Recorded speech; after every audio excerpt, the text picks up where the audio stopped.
Episode 1 of Gangs of London Season 3 starts with a woman being chased up a country lane. Her son is in the back, obliviously playing with his tablet, as it becomes clear that this woman has something valuable stashed inside an envelope in her purse. On the road, this woman just about manages to survive an ambush, although the thugs after her almost catch up. Unfortunately, she isn't out the woods yet as the white truck of doom, and shout out to all those Cage Armor fans out there who know exactly what I'm talking about with this trope, smashes into her.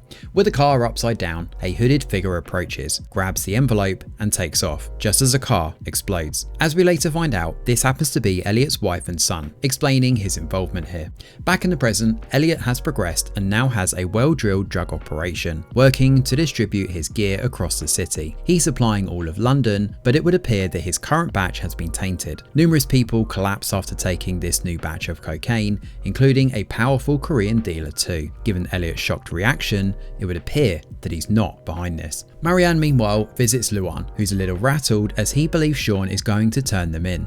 Marianne hasn't spoken to her son since he was arrested, and she's just as much in the dark over his intentions as he is. However, things take a turn for the worst when Luan's daughter Elira has some of those drugs that were spread around the club. Unfortunately, she passes away, causing Luan to fly off the handle, desperate for revenge.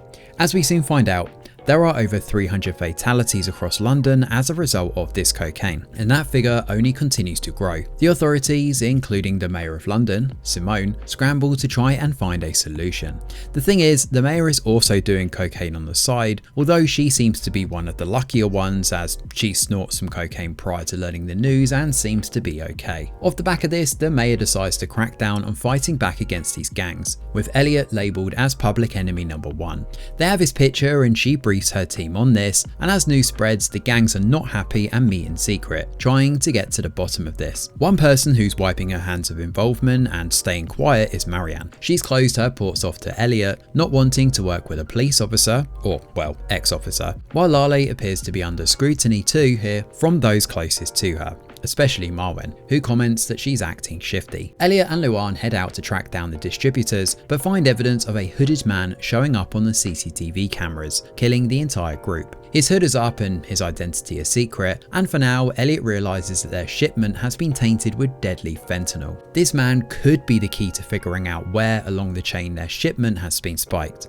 Luan and Elliot follow the sat-nav of the driver and trace the shipment back to an amusement park, where some Irish gang members, led by Cornelius Quinn, are hiding out. They claim they have no idea what's going on here, but Luan is not here to play games. Cornelius's men are pretty terrible shots to be honest, especially when Luan gets trigger happy and prompts a big fight to break out between the two sides. Cornelius manages to get away through all of this though, leaving Elliot and Luan to look through the caravans for clues. Whilst there, Elliot finds a burner holding one number on, which happens to belong to Sean Wallace. When Elliot realizes this and rings the number, Sean hangs up. He believes this solidifies that Sean is behind the tainted shipments, and news of Sean's involvement with the big players spreads like wildfire. Ed shows up to see Marianne to reveal the big news that he's the one who has tainted the cocaine shipments. Whether he actually has or not though is up for debate at this point. Elliot shows up at the prison to see Sean while he's behind bars. Sean reveals that the driver was specifically targeted to go after Elliot's wife, and this was an assassinated hit. Sean forces Elliot to properly beg to get the driver's name, but instead Sean decides to remain tight-lipped, even with Elliot begging, walking away with a smirk that quickly turns into a frown on his face. Gangs of London is back, and the first episode certainly takes its sweet time getting to the good stuff. It's clear that there's a bigger story brewing, but regarding the tainted drugs, it does seem a little too obvious that Sean would be working against Elliot and the others, using his contacts to make Elliot's life a living hell. How deep this conspiracy goes though is still unclear, but what is clear is that Elliot and Sean's conflict is far from over and should be the driving force for this season. The carnival fight was a bit sloppy though, especially that shot of Luan and Elliot running away in a straight line, turning their backs on Cornelius's men and somehow avoiding being shot completely. Moments like this kind of negate some of the tension when characters have plot armor like that. This quibble aside though, there's enough here to whet the appetite, as Gangs of London looks set to pick up in a big way going forward. Thanks for watching, and do let us know your thoughts in the comments below.